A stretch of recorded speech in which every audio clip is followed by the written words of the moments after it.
Xeyir olsun. Bugün sizə təqdim edəcəyim maska keçəlləşməyə qarşıdır.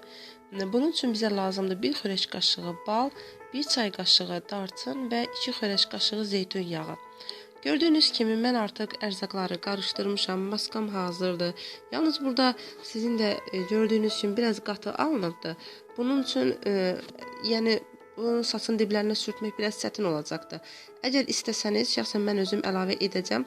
Siz də istəsəniz bunu biraz duru hala gətirmək üçün 1 xörək qaşığı ilıq su əlavə edə bilərsiniz. Ki saçın diblərinə pambıqla sürtmək asan olsun.